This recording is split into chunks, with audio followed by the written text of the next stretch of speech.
Hello, welcome to SportsCruise on UTV Africa with us truly, Chinwe Pikin. We are reaching you all the way from our studio right here in the nation's capital. It's an exciting, of course, episode of the show. We've got you covered in everything that's got to do with football. The only way you need to do now to make sure you fasten your seatbelt from the home front NPFL down to the top 5 leagues in Europe. And not alone inside the studio as always. I've got two wonderful gentlemen and they will be doing justice to all the home matters when I carry come today, of course. By my far right, I've got the man. The streets, they call him Otumba, but federal government saying name now, Babatuno. Good morning to you. How are you doing today, broski? Thank God it's Friday. I'm super excited to be here. Yes, good to have you. Just the following morning after what played out at the GTEC Arena yesterday in the London Derby. Did you sleep well? Of course I did. You slept well. After watching that match, you slept well. I'm still 4 points clean. You gave my close eye sleep. I've got no reason whatsoever not to sleep. Of course, the middle, I'm ready to roll. Newest assignee is in a defender in B. Timileyin Odunuga joins us inside the studio. Good morning to you. How are you doing today, Timileyin? Yeah, I'm doing good. Thank you for having me. You slept well last night? Why not?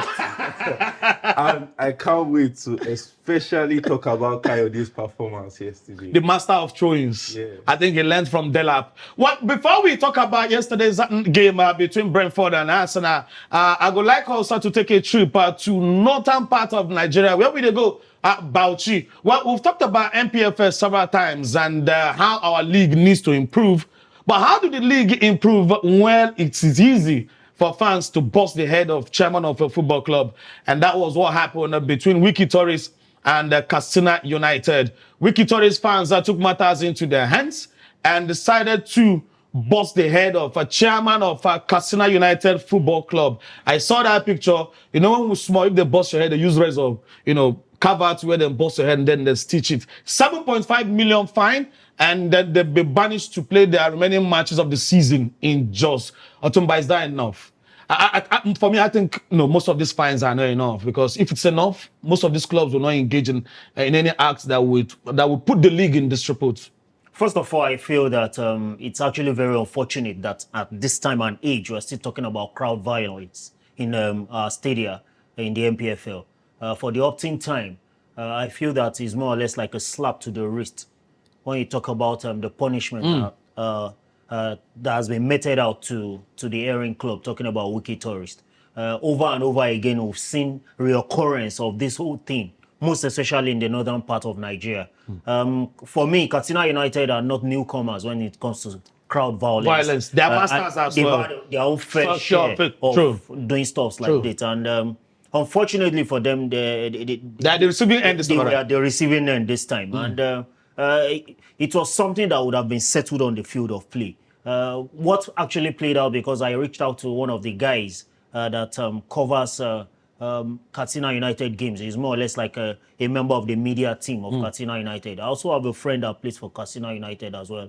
And he sent me a voice note stating that they were just so lucky to have gotten out of that stadium alive, because what the Wiki Tourist fans actually planned, it was more than what we are talking about right now. But thank goodness they are alive, they are well, and they've safely returned back to base. What actually played out was that the referee blew for an infringement. Yes. And Wiki Tourist fans felt disgruntled that what he did, the center referee did. What the center referee actually did was supposed to favor them. It was supposed to be a drop ball. But the referee, who is in charge of proceedings, thought otherwise. And Wiki Tourist fans decided to take matters into their own hands, encroach into the field of play, and started throwing missiles. And everybody had to take cover. And it took the intervention of the security agencies, the security personnel that were on ground, to make sure that there was law and order in the stadium during the course of the game. They had to, intervene to make sure that everything, the calmness was restored. So the game was abrupted at the 78th minute mark. And they had to move it to the next day. Yes, and the remaining 12 minutes of the game was played the following morning. As at the time the game was halted, scoreline on the scoreboard was indicating 3-3 and the following morning when they played, both teams scored a goal apiece, and the game ended 4-4. But as things sounds right now, the NPFL has slammed a 7.5 million Is that fine. enough? For me, I don't think it's enough. I'm one of those that believes that point deduction is just the way to go about it. By the time you slam a particular team with maybe 6 points deduction, the fans will sit tight, because by the time you deduct 6 points from the total tally they already have, and they find themselves languishing in the bottom of the table or in relegation waters, they will sit up. So it is what it is. We've seen over the years that fines will be placed on teams. They might not even pay it. You and I know that over and over again, for so many years, fines will be given to many of these teams, but you don't even hear that they pay it. But right now, Wiki tourists have been fined 7.5 million. That is what we are made to understand. 7.5 million. And they will go and play the remaining fixtures of the NPFL in Jos at the new Jos Stadium, a stadium that has not been completed for almost 40 years. So it is what it is. We just keep our fingers crossed and just hope that this time around, the NPFL will match words with action and make sure that Wiki actually pay the fine. And aside the payment of fine and the banishment that will take them to Jos, just some few hours after the whole fracas are played out at the Abubakar Tafawa Balewa Stadium, Coach Abdul Mekaba, that's the coach of Wiki, tendered his resignation. And this is not the first time that the man will be tendering his resignation while in charge of the team. He's a master in tendering. Whenever things are not working in a particular club he's managing, it takes the work. I think I was blamed a couple of years ago. After I interviewed him at the Buhari Stadium, he resigned from Kano Pillars. And for the opting time, he has resigned this time. And he cited unfavorable working conditions this time around and threat to his life. And I just feel that we've got to cut him some slack. Now, family man, he be making go rest. He cannot be doing the job under duress while his family will be having sleepless nights at home and bothering their heads about the safety of the breadwinner of the family. So it is what it is. Wiki tourists will have to look for a new coach. Just maybe Timileyin will be available to go and coach them. So it is what it is. Well, Timileyin, I don't know if you've seen anywhere in Europe, but where they bust the head of a chairman of a football club. And for me, I would have loved, Wiki tourists maybe go to Ogun State, where you're from, instead of Bauchi, because I think Bauchi to Jos is very close. Backyard. It's too close. Banish them to Ogun State. By the time they play like 4 matches, they shuttle Ogun and Bauchi. Maybe they're ahead, they go correct. But then what do you make of Wiki tourist troubles? To be honest, is disappointing in any level of football. I mean, even when we used to play inter-house sports as kids, you would never see that level of, whether it's fan arrogance or just fan troubles, indecency, because the fans are the backbone of the club. So anything they do, it represents what the club stands for. So yeah, it's just disappointing. I mean, just like Mr. Otumba said, they deserve more punishment than that. I mean, 7.5 million. And then Cook Khalifa couldn't honor their match, and they were slammed 10 million for not honoring their match against Academy Warriors, though they came back to cancel that fine. But some people are saying, well, if you can fine a club 10 million for not honoring a match, and then 7.5 million for a club with a person head, it does not balance. The NPFL have not really covered themselves in glory with the kind of decisions they've made in recent times. There is no gain talking about what has been trending lately concerning shooting stars and the Lekon Salami Stadium. We've been seeing pictures lately from shooting stars faithful saying that the pitch is TV friendly and good enough for games to be played on. And when you just oppose the state of that pitch with what is obtainable at the Samuel Ogbomedia Stadium, for example, and you ask yourself, what exactly? Double standard. It's a case of double standard. Even the Umuahia Township Stadium.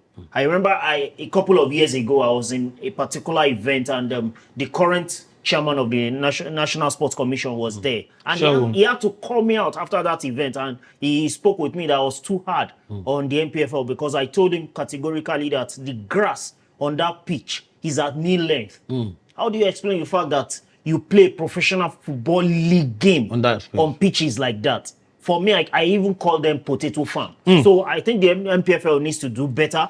And team officials too, they need to be extra careful about their conduct. Alhaji Suraju Umar Malumfashi is the chairman of Katsina United, whose head was broken, we've been talking about. And the truth is that Wiki Tourist actually came out to say that the man sat in a restricted area.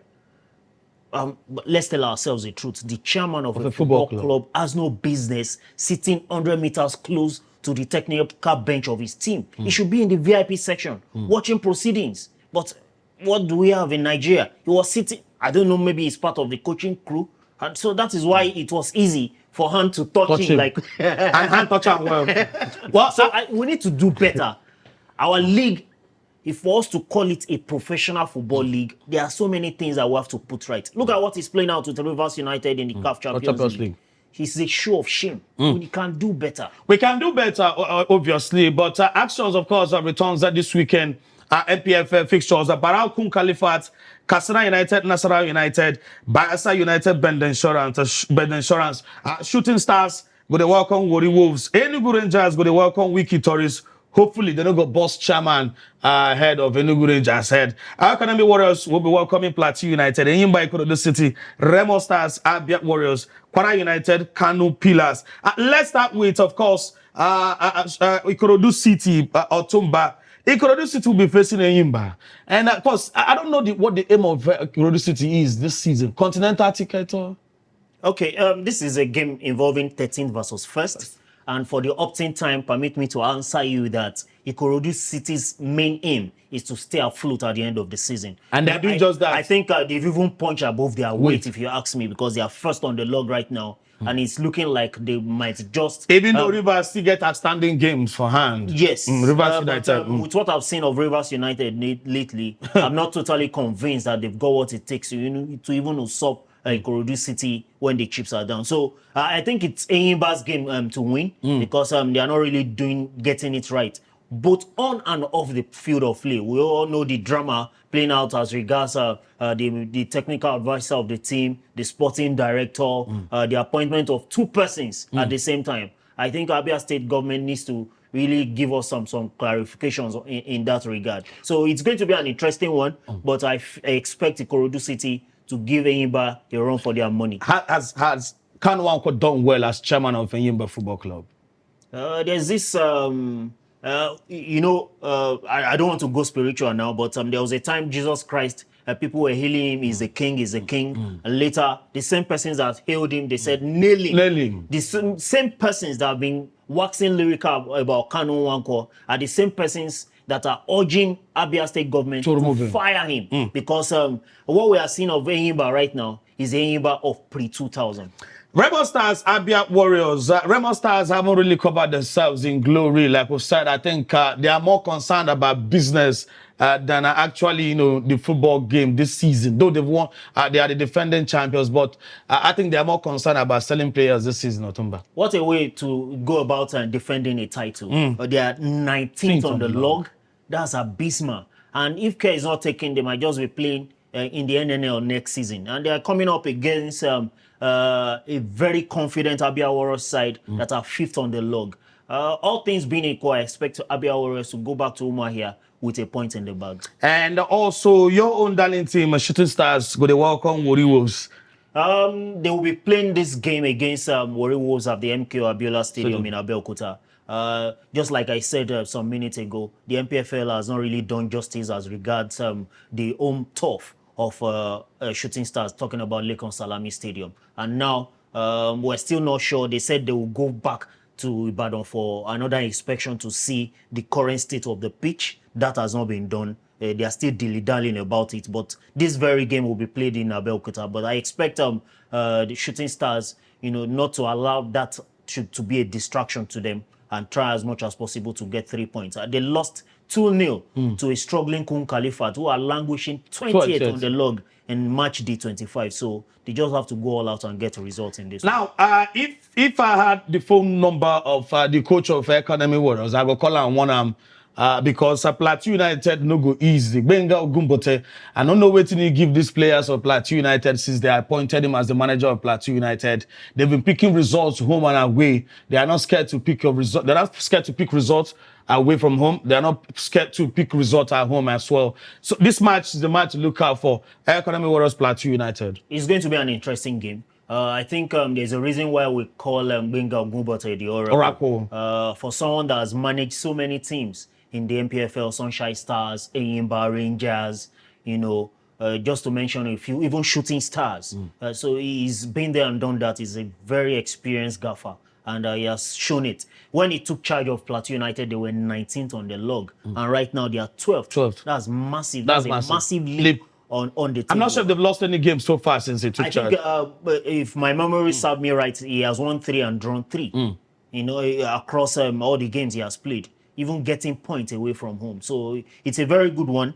El Kanemi are 7th, so they will try as much as possible, to rock Plateau United's boat. But I feel that Plateau United under Benga Ogumbote, we have other ideas. Well, if you are close to any of the stadiums, I would advise you to go. I would advise you to go watch NPFL matches because you go enjoy them. No fear, nobody go bust your head. Security day tight, but don't do any harm. Make sure you sit in the VIP box. Well, let's go to Super Eagles camp. Well, he's a Malian. He's a Malian. He's the coach of Super Eagles. But the news surrounding Eric Shaw is not the sort of news where anybody want to hear right now. We do not want to lose Eric Shaw, but they say when a bigger door opens for you and there are bigger opportunities, you grab them with both hands. They talk about Marcel offering Eric Shaw a job, but is there any truth in it?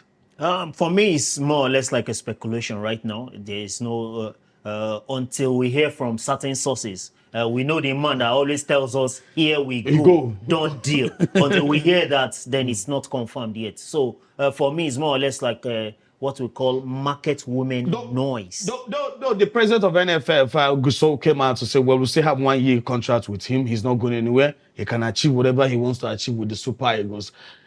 Are we scared of losing Eric Shaw? I don't think so. Nigeria is a big country. For me, if you look at his CV, I think it's more or less like an upgrade of all the teams he has managed in his professional career as a manager, coaching Nigeria. We're talking about him coaching Mali. Mali is more or less like the Netherlands of African football, perennial underachiever. So for me, it's a privilege and honor for him to even coach the Super Eagles of Nigeria, 3-time AFCON champions. Like I told you off camera, I just feel that it's his agent that is doing the lot work because there was a time it was trending that he was quoted to have said that it will be a privilege for him to be the first African to manage Real Madrid. And now he's been linked to the vacancy at Stade Velodrome. We saw how Robert De Zerbi was unceremoniously fired. That came to me as a surprise. So for me, it's just the agent that is doing the lot work. I don't see it happening that Eric Sekochel will take a walk from the Super Eagles at this moment in time. Can we afford to lose the man, Eric Shaw? Timileyin. Personally, I really like him. You like the coach? Yeah, I like him. His personality, his attitude. He has brought out a lot. I think he brought stability into the Super Eagles team. He did, because during the qualifiers for AFCON, rather for World Cup, you could see that he really tried. All the players, they wanted him to be the one to take them into the World Cup. Even though we didn't qualify, you could see that they still kept faith in him. All of them backed him up for the AFCON. And though we couldn't get the trophy, you could see that we did well. Yeah. And they still wanted him to stay. I think we had a better play than the last AFCON in Cote d'Ivoire. There was a definite style of play for us. When it comes to what we played on the pitch, it was definitely better. I mean, every game, everyone wanted to watch. So even though there was heartbreak at the end of the day, there was still hope. Everybody was like, okay, we can still go forward with this man. So yeah, it came as a bit of a shock. I mean, I read it from one news blog. I didn't really take it as something serious. But I just thought of it and I was like, wow, he could really leave at the end of the day. But like Mr. Otumba said, is Nigeria. I mean, come on, we have the players.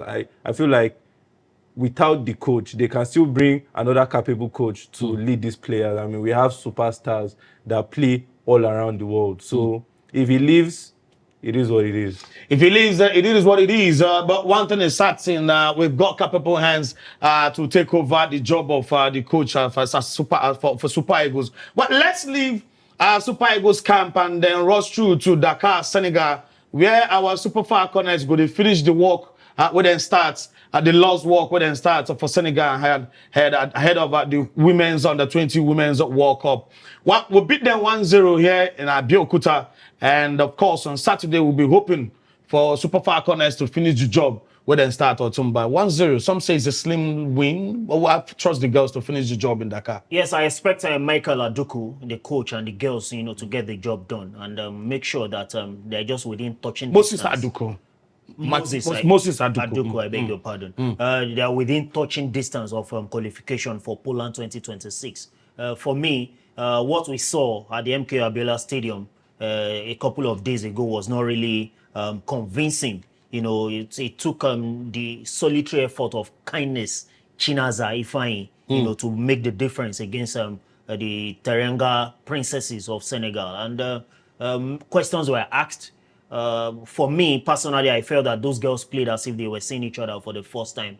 They were not compact. They didn't really play as if they had over 3 or 4 training sessions together. So I just hope that this second leg will be an opportunity for them to right the wrongs and convince us that they got what it takes to qualify for the World Cup in Poland. So just maybe playing in front of the home fans was more or less like added pressure for the girls, and going away from home might just be what will do the magic for them. All hands just have to be on deck. We cannot afford not to qualify for the Under-20 World Cup. When you consider the fact that Nigeria has played in the finals of the Under-20 World Cup, Women's World Cup, twice, and we're so close to win it, and we didn't. So this time around, qualification must just be sure. This time around, yes, I don't think anything will stop us. Even though we will sail through, if we scale Senegal, we still have Malawi or Guinea-Bissau in front of us, but those ones don't be problem. Maybe. Don't go anywhere. Don't forget SportsCruise, which was truly Chinwe Pikin, of course, on top, UTV Africa. We're coming back. Let's go pay some bills. When we come back, we're going to head to Premier League because now there Wahala Day.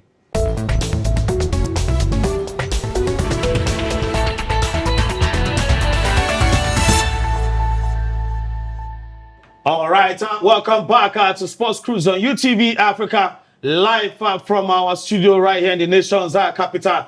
Quickly, let's leave the home front and then rush through to the Three Lions base, where Thomas Tuchel, the German tactician, decided to renew his contract until 2028. Signed January 2025. 8 games, the World Cup qualifiers, 8 wins for Thomas Tuchel as the coach of England. Timileyin, it be like said the man he's enjoying his life in England to extend his contract. Yeah, and he's a very great coach. I mean, I wanted him to be the coach of Manchester United. I can't even lie. I really wanted him, but it's one of those things. And when you look at his stats when it comes to knockout competitions, he has a 70.4% win rate. So his demand to back on when it comes to knockout games, just like Mourinho in the previous generation. He knows the tactics to use. He knows the players. Especially competitions or tournaments. Yeah, for competitions and tournaments. So let's see what he has to offer. I mean, up to going with the matches they have played. I mean, the qualifications. Yeah, for the World Cup. I don't think anyone scored them. Any of their opponents. They were winning 2-0, 5-0. Even the games they won with just a goal. I mean, they were comfortable. They rotated the players. So up to now, I mean, also the players are happy with him. Everybody seems to have good things to say, and he's not scared to tell anyone that, this is what I want from you. He took on Jude Bellingham. Exactly. He didn't even send the English media. It was hard. Yeah, he's very hard. There's no favorite son here. You have to fight for your shirt. Exactly. So I just want to see, World Cup is coming up this summer. I want to first see that tournament before I see more. But I'm sure they're happy. And then also good news as a Man United fan, because he made mention about Kobe Mainoo, Harry Maguire, and Luke Shaw, that they're back on his radar. Yes, that his eyes done there because particularly he mentioned Kobe Mainoo is happy that Kobe Mainoo is back on the pitch playing. Otumba, Thomas Tuchel, one of the most stubborn coach in the world of football. He's not scared to take on anybody. A very experienced gaffer. For me, I feel it's a well-deserved contract extension. I just hope that it's going to also come in with a pay rise too. The truth is, they had a very flawless qualification to the World Cup. Scored as many goals and didn't concede any. And he's been there and done that. He has coached Borussia Dortmund in the past, brought glory, UEFA Champions League glory to Chelsea, and it was good to see that England, took that chance, to bring him on board as a replacement for the former manager, and they are doing well for themselves. Gareth Southgate, and they are doing very well. He's doing very well too, and he's not shy to take certain decisions, like you said. He's one manager that loves to work with the old guard, quote and unquote.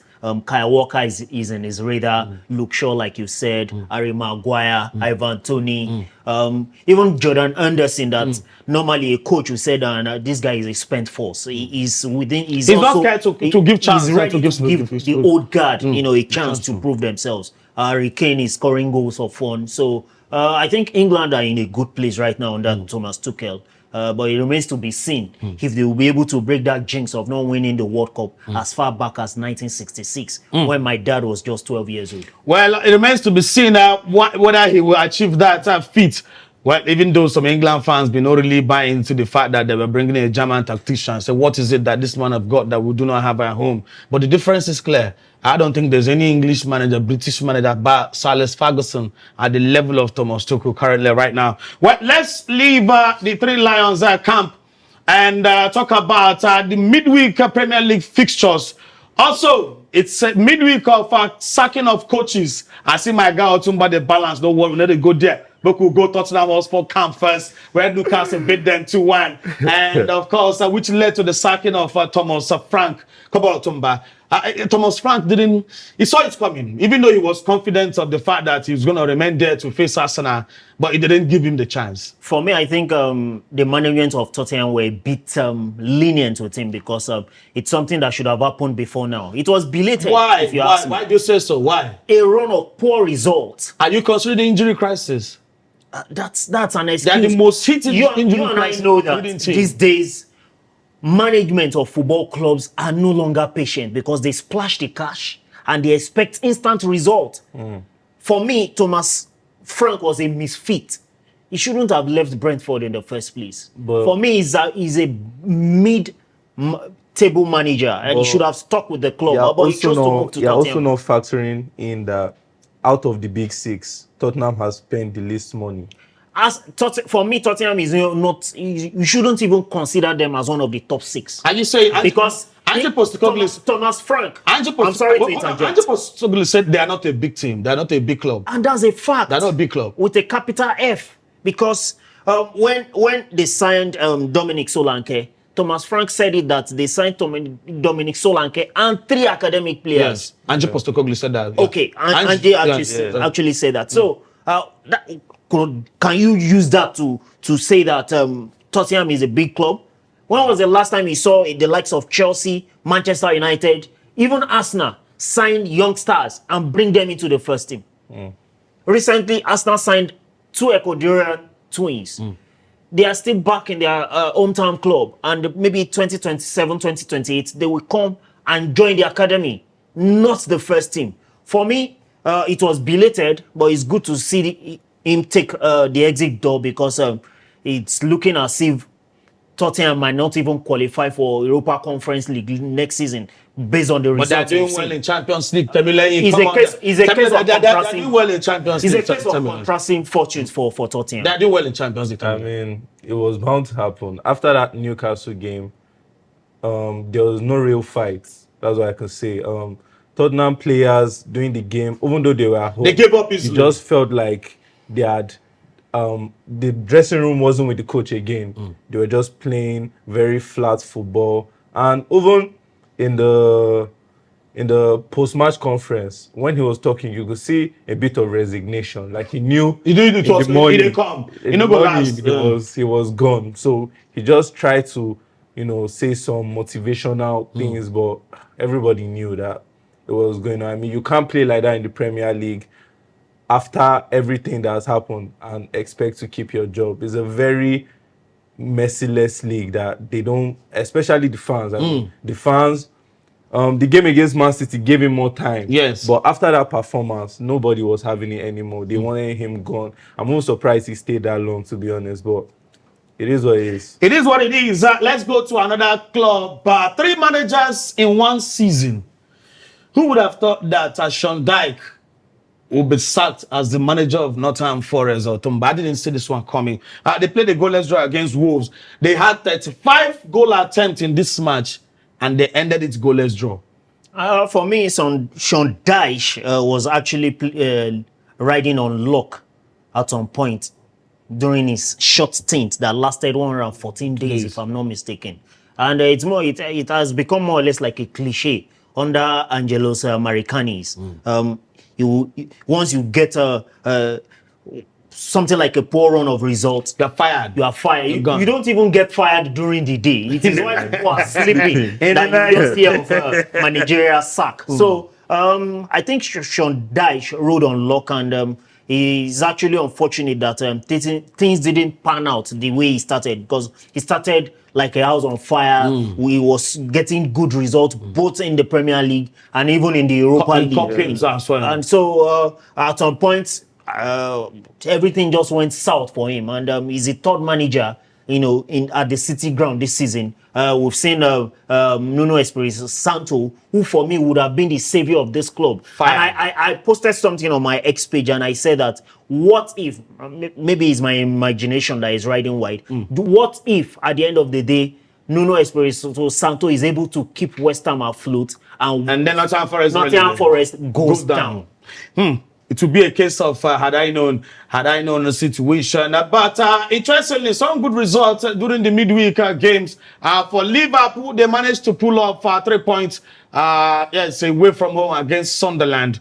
Of course, Man City did light work of Fulham 3-0, expectedly. And Man United drew against West Ham 1-1. Honeymoon over, guys, for Man United. For me, you don't expect it to always. It's a good result. Yeah, it is. Yes. Life is like that. You go up again. They just go again. Your club, I feel that West Ham just needed that point, and they were able to get it. For Michael Carrick, you can't say anything bad about him. He has been able to get maximum points against Arsenal, Manchester City, and which other team now? Fulham. He has done very well for himself. So for me, let's just see that draw against West Ham like a bad day in the office. Yeah.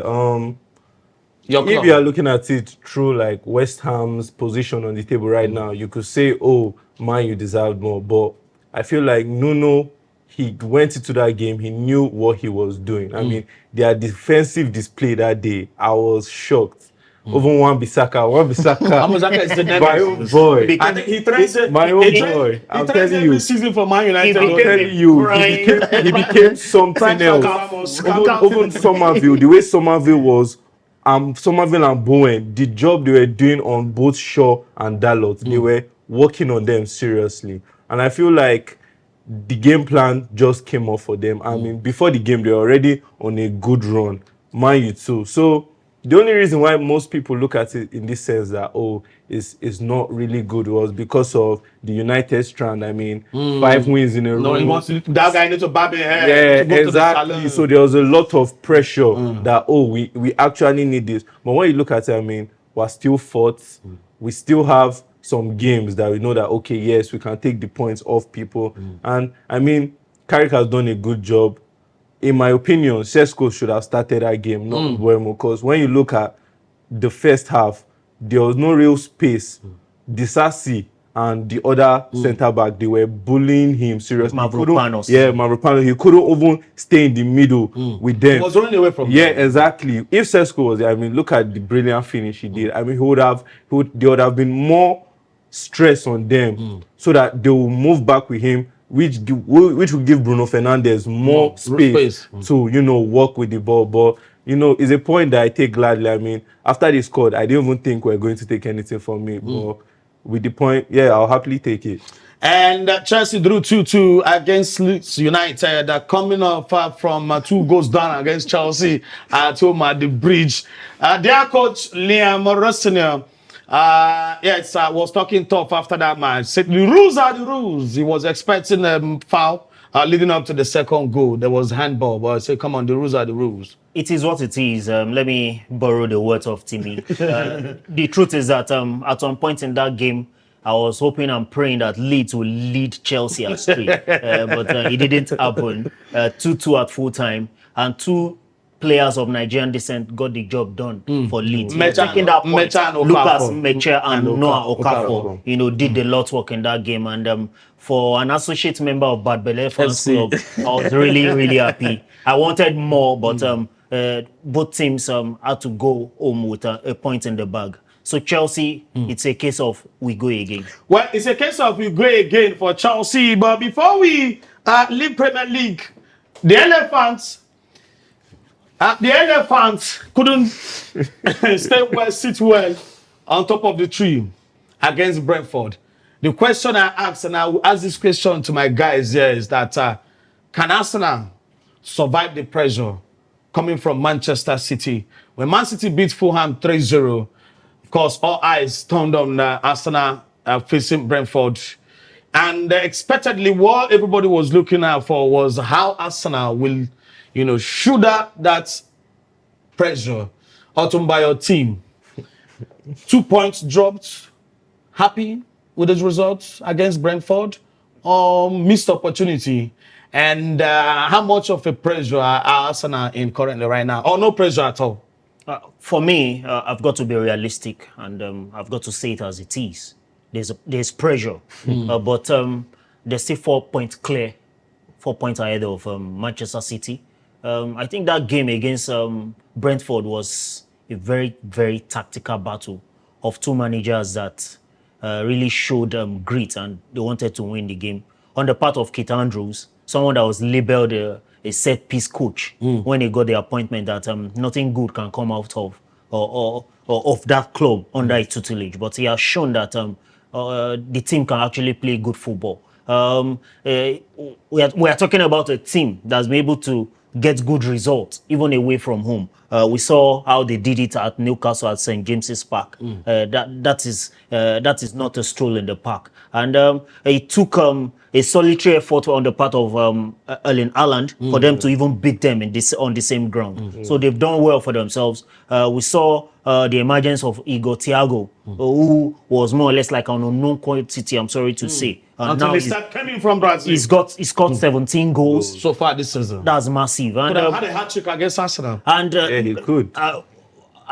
For me, he's in getting all the sticks even as we speak right now, because it was a case of missed chances. Just maybe if he had converted those chances, Brentford would have smiled. Everyone would have gone home with 3 points in the bag for Brentford. But it is what it is. I feel Brentford actually came out to play good football. It wasn't a case of them playing low block. They played very good football, and they utilized their strength, especially from throw-ins. We saw the Italian-born, the Nigerian-born Italian junior international, Coyote, with those long throws. And for every place where balls are placed, there's a towel for them to, clean the ball. So and nobody to steal it. It was a massive weapon that they utilized against Arsenal, and it paid off. Has been labeled a set-piece FC as well. So it was more or less like them having a taste of their own medicine. So 1-1 at full time. I might not really accept it, but we'll just have to move on. Next game for Arsenal is against managerless Tottenham Hotspur at the Sports Stadium. Timileyin, you share different opinion. Are we Arsenal lucky to escape with 1 point? And also with the fact that some are saying that Gabriel deserves the second yellow card. Yeah, it should have been one man down. He should have gotten the second yellow card. I mean, let me talk about before the game. When I saw Saliba was out, I just knew. Like, it was so sure for them that they were. I wouldn't expect them to lose that game. As I saw, because from the first minutes, Brentford was on them. Yeah. They came to win. None of that, oh, it's Arsenal, they are the leaders. Let's stay back. There was no respect. Let's try. No. No, none of that. They came, they were there to get the points. And the fans, like, you have to give credit to their fans because every play they got, every clearance, every Do you action. mean bad belly fans? Bad- No, I'm talking about the Brentford fans in the stadium. I'll be bad Bella FC outside the Kubwa, In Massacre, Kubwa, and other places. so no, they played really good football. I mean, I'm sure they missed Shade. Is it Shade or Shade? They Shade. missed, yeah, Shade. They German. missed him. Yeah, but you know, it's not the end of the world for Arsenal, as most people would like to think. I feel like they still have. I mean, like you said, 4 points up, but they go survive. they should look at their real window. That's all I'll say, because Man City, they are this team. I mean, we saw it when they were few years ago when they were in the same title race with Liverpool. After they lost against Liverpool, they didn't lose again from December till May. So when this type of team under Guardiola, they get a small spark, and I feel like that spark was the game against Liverpool. Timileyin, do you see Arsenal still winning the league at the end of the season? This laugh get us in the. This laugh is like saying. To be quite honest, Do you see Arsenal and Arteta? Arsenal, they are very fragile-minded. I feel like the players in their core, especially when you have a captain like Odegaard, I feel like Odegaard, for one, He doesn't strike you. He shouldn't be the captain of Arsenal. But you can't really say at this junction. They still have Man City to play. Yeah, they still have They Man still have City Chelsea to to play. play. They still have Chelsea. Yeah. but Otumba. but yeah, I feel like Man City, where the way things stand now, they are going to be the favourites in the average person's eye to go all the way. Even with the 4 points ahead of them. Even with the 4 points. I mean, Otumba, Timileyin no won't give any chance at all. Well, they're saying it as it is, but let's be factual with ourselves. I think for me, this is the 2026 set of Arsenal, not 2023, not 2024, not last season. So he's still going to repeat himself. I just feel that regardless of the pressure that might be on the players, they know that they need to get the job done, because bookmakers, fans, Bad Belle fans club, everyone will attack them if they don't win the Premier League title. I think they are condemned to win this title, and all they just have to do is to make sure that they don't allow this pressure to get into their heads. They need to use it as a motivating factor to win this league. It's been a long time, come on, since 2004. That was the last time Arsenal lifted the Premier League title. That was a massive 22 years. If not Pikin for some part of Nigeria, she could don't drop like 3 or 4. It's been a long time, so they are condemned to win the Premier League title this season. Well, nobody gonna hand you Premier League trophy. You have to earn it. You have to work harder for it. That's why sometimes the games are like that. Thursday night football under the lights in Premier League, you go need to tie your wrapper well. If not, they go use you play. So let's quickly leave Premier League and of course go on a quick break. When we come back, we'll be headed straight to Spain. Copa del Rey. Hand touch Barcelona 4-0. Our own Ademola Lookman, 1 goal and assist. Problem day. Of course, for the man Diego Simeone, he never really handled this kind of player for in life before. He's a very happy man. I think every day he needs to be giving thanksgiving for God for giving him Ademola Lookman. When they come back, let's go on a quick break. SportsCruise on UTV Africa. Don't go anywhere. When they come back.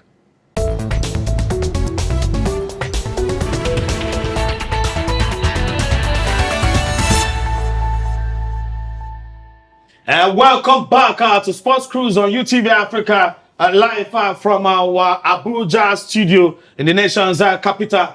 Let's go to, Spain, where Diego Simeone and his boys, Ademola Lookman, of course, leading the attack, settled down to beat Lamine Yamal and, of course, his teammates, Barcelona FC, 4 unreplied goals in the Copa del Rey semi-final first leg. Otumba, did you see that scoreline coming? That was a massive result at the Estadio Metropolitano. I didn't see it coming. For the first time in about 16 years, Atletico trashed, trounced, and annihilated Barcelona 4-0. Kept a clean sheet. That was a massive one. Without sweat. We saw a masterclass performance from Ademola Lookman. For me, it was more or less like a case of Energy 10,000 performance. That man has been playing like something has been added to his drink. I'm not saying he's taking substance, but three games, 2 goals, 2 assists. That's massive. For someone that people were even saying, if he can't do it in Italy, let him just go to Turkey. Man, go somewhere. Go there. And thank goodness he didn't move to Turkey. He's showing that he's a fantastic player. And when you're talking career progression, at one point he was surplus to requirement at RB Leipzig. But look at him doing wonders under Diego Simeone. I think he wouldn't have asked for a better manager. He's someone that will always want you to be on your toes. And it was a fantastic performance for Atletico Madrid. Julian Alvarez ended his goal drought. Antoine Griezmann came back to haunt his former employers. A very good night for Atletico. A very good night, Timileyin Odonuga, for Ademola Lookman and his guys. Though the second leg, is it all over for Barcelona? Well, I feel like it is. First of all, I want to talk about Ademola Lookman. Please go ahead. That's my boy. Because, please go ahead. Last week I spoke about him. Passion and hard work. He always comes to show his face at the end of the day. I mean, he set up Julian Alvarez, and Julian Alvarez for a very long time. Yeah, and Julian Alvarez also returned the favor. I mean, and before he got substituted off, he was still working his socks off, still creating chances for the other attackers. I mean, he's just a brilliant player, and that's why I was against him even going to Turkey. Now, for Barca, I mean, they were missing some influential players, Pedri, Rafinha, Rashford. And even this season, if you look at it, the 6 games that Rafinha haven't played, they have lost 5 this season. So that's just show you how influential some of their players are to them. Who really carries this team? Is it Rafinha or Lamine Yamal? Both. To me, Rafinha is their best player. I feel you can't, because when you look at the stats, when Yamal plays and when Rafinha plays and Yamal is not there, and when Yamal plays, Rafinha is there, you see that most times Rafinha is kind of the go-to man. Even when both of them are on the pitch, Rafinha is the one, because in a second he can make he can click and make it things just happen. Not to play down Yamal's golden boy, star boy. But and also Pedri, you can't also play down Pedri. But I feel like when it comes to holding the ball for them in the middle, I mean, last season we saw it, the game they drew 4-4 with this same Atletico Madrid. After they took Pedri out of that midfield, the collapse. De Jong and Casado, the same 2 people that started this game, you see that they can't really retain the ball like Pedri, because he just has that calmness in that central position. So it isn't over. Like, it isn't completely over, because you can never tell. I mean, the most famous remontada in the history of European football belongs to Barcelona against PSG. So you can't completely write them. But that PSG player. Wait. Hold on. I've got a contrary opinion. You said remontada. Yeah. In my own opinion, let me just use a single line. As far as the second leg fixture is concerned, it is remontadano. It's gone. Otilo. Wait. You can't. Obviously, it's going to be a hard battle. I don't think Atletico, I mean, we're talking about the master of low blocks.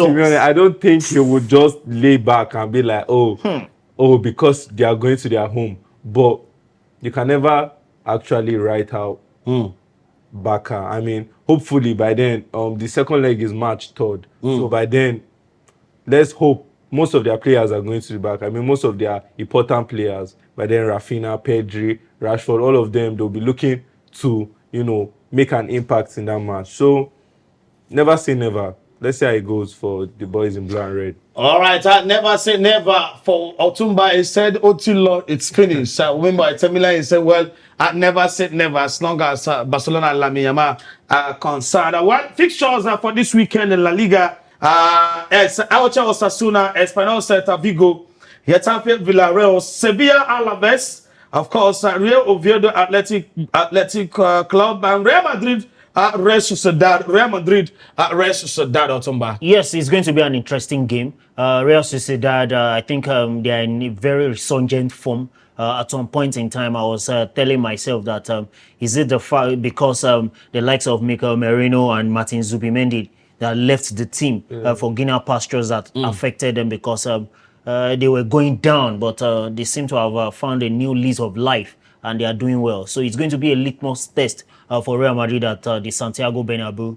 But over the years, this particular fixture has seen Real Madrid win and win big too. So I don't, despite the fact that they've not really been convincing, I still expect Real Madrid to get the job done. And then we got Rayo Vallecano, Atletico Madrid, Levante, Valencia, Mallorca, Real Betis, and then on Monday night fixture, Girona at Barcelona. Barcelona, of course, away from home. This match more like Catalana derby. Two teams that know each other very well. But Girona is no longer the Girona we were 2 seasons ago. Last season. They are not. I feel like don't write off backup just because they lost. Barcelona was a trashing. But you can't write off the players they have. I feel like one thing for certain has a flick.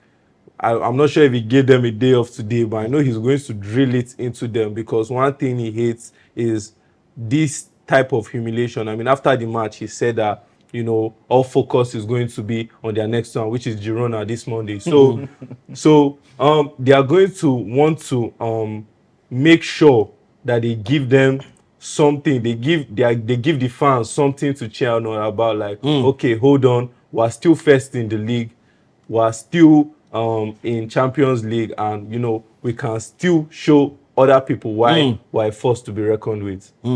Permit me to add this. Yeah. It's 12 versus first, and all things being equal, I expect Barcelona to unleash their anger. Exactly. And the aftermath of losing 4-0 to Atletico, they will unleash that against Girona. And if care is not taken, they might spelt Girona in that game.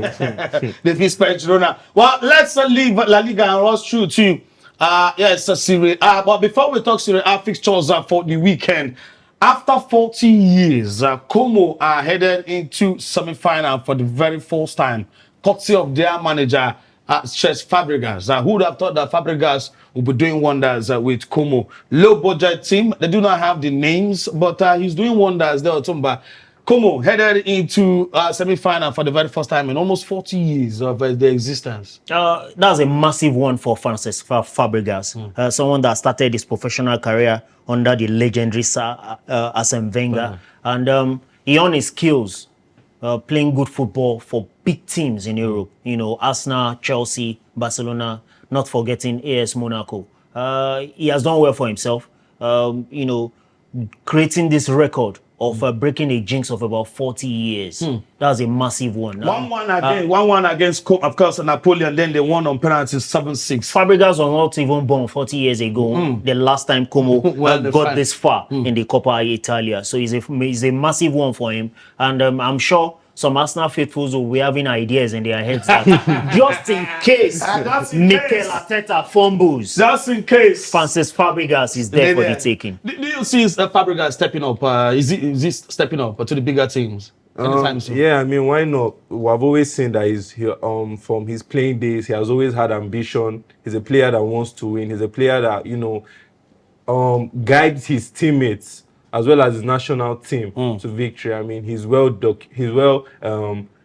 decorated in his playing career. So I see him like, he's somebody. I feel like Como is a starting stone for him, and he will be looking to. But I'm not sure it's going to be this transfer window. I'm not sure he's going to want to. Anytime soon, 2 seasons. I'm not sure he's going to make that.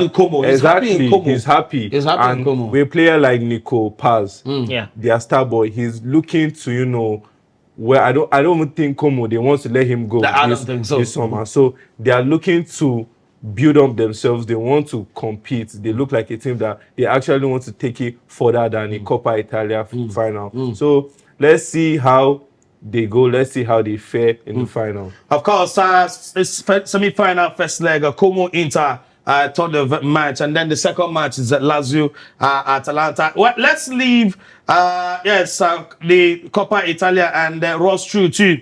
Of course, Serie A fixtures for this weekend. Interestingly, some watching matches that day here for you to savour. The big one, Napoli, Roma, and of course, Torino, Bologna, and then of course, the Juve, Inter, Milan. Juve, Inter. This would have been one of the biggest 10, 15 years ago.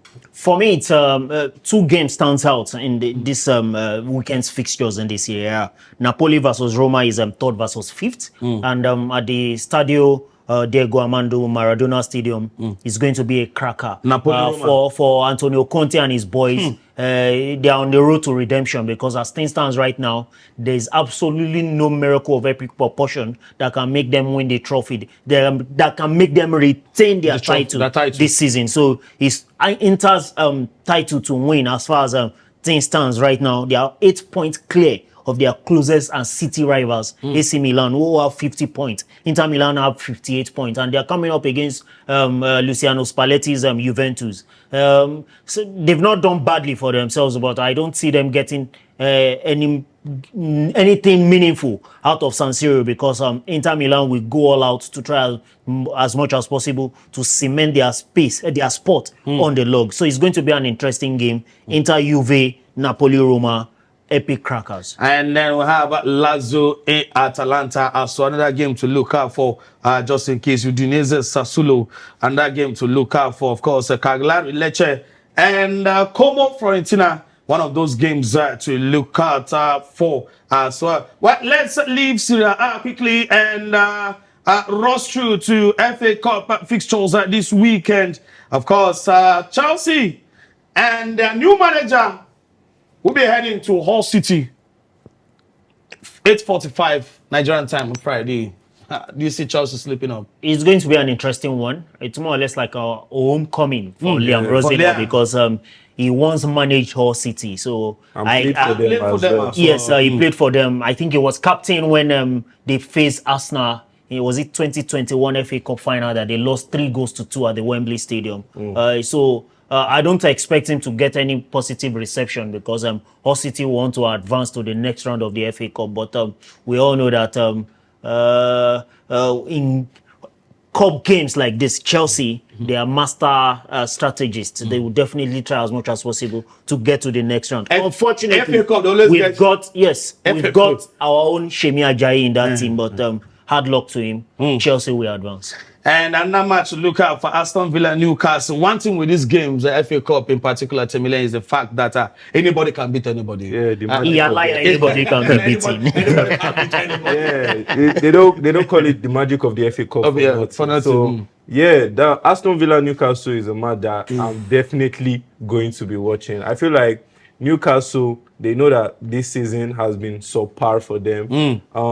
And they won the Carabao last season. So I feel like going into another tournament, knockouts, they'll be looking to, get another trophy, get their hands on another trophy. Even though they're out of the Carabao, they'll be looking maybe they can do it at the FA Cup. I'm sure Unai Emery's men won't take that notion lightly because also they are looking for... They need something. They need something as well in case anything that goes on in the top 4. So, both of them will come at it. They will come together and, hopefully bring up a good match. Otumba, you want to say something? Yes, I think it's going to be an interesting game. A very tactical battle of 2 managers that knows their onions. But for me, Aston Villa will have the edge in this one, despite the fact that they will be missing the services of McGain, their Mercurial captain, Yuri Tillemans, Kamara, the French midfielder. The 3 are injured. They will be out for a very long period. But with the kind of players that they have in their ranks, I still expect Aston Villa to get the job done, though without a fight from Newcastle. Well, he said, you supported Jurgen Klopp without Champions League tournaments. I expect Liverpool as well to support me if they do not get to top 4. Liverpool, Brighton, Wahala day for Jurgen Klopp, Anfield. And of course, we've got Arsenal, Wigan Athletic. Oh, Brentford, Wigan Athletic, no go easy for them. They go to press. They go to Arsenal, go to press, Wigan Athletic neck. And they try to find Man United. Oh, Man United, no, they this one. They are out. Grimsby send them package. Maybe they should just organize an indoor friendly against Grimsby Town. Timileyin, your team no dey here. Oh, I dey find where Man U dey, but Man U no dey. Take out, my brother. Take out. It's one of those things. Meanwhile, Grimsby Town wey knock una off come up with the face Wolves. Maybe you should support Grimsby Town. Support Grimsby Town. No. For that game, I'm rolling with the pack. With the pack, with the pack of Wolves, exactly. Otumba, Liverpool should be wary of Brighton to Anfield on Saturday tomorrow. Yes, the coach of Brighton has been getting the sticks lately. We saw they lost to who were their last opponents. They lost 1-0. Aston Villa. Yeah, it wasn't Aston Villa. They lost their last Premier League game at home at the Amex Stadium, 1-0. And against Aston Villa. We saw the boos that were echoed around the Amex. And so Ozla is not sitting pretty as Brighton manager at the moment. So he's got to go all out against Liverpool at Anfield and try to, get back to winning ways. But I don't see that even happening because for me, the pressure will get more harder because Liverpool want to try as much as possible to progress into the next round of the FA Cup. If there's one trophy that they stand a good chance of winning at the end of the season, it is only the FA Cup. It is only the FA Cup. Please pray for Wigan Athletic. Arsenal pity them. Don't be them. That'll be your problem. They did not cause any problem to you. Thank you so much, guys. It has been a wonderful ride on the show, SportsCruise, which was truly Chinwe Pikin. Far right, of course, Otumba the street calling. But government saying name now, Babatundojo. Thank you so much. As always, talking with us. And of course, our newest teammate, Timileyin Odunuga. We go like, well, I'm going to give you name. No, collect name. Don't worry. Next episode, I'll come up with one. I think I have one in my head. We'll talk about it. All right. Thank you so much. Chinwe Pikin is my name. Of course, that's SportsCruise on UTV Africa. Right here from our studio in the nation's capital. See you next time. Have yourself a wonderful day. My United fans, take heart till next season. Nothing for now. 14 matches in the season. Come on.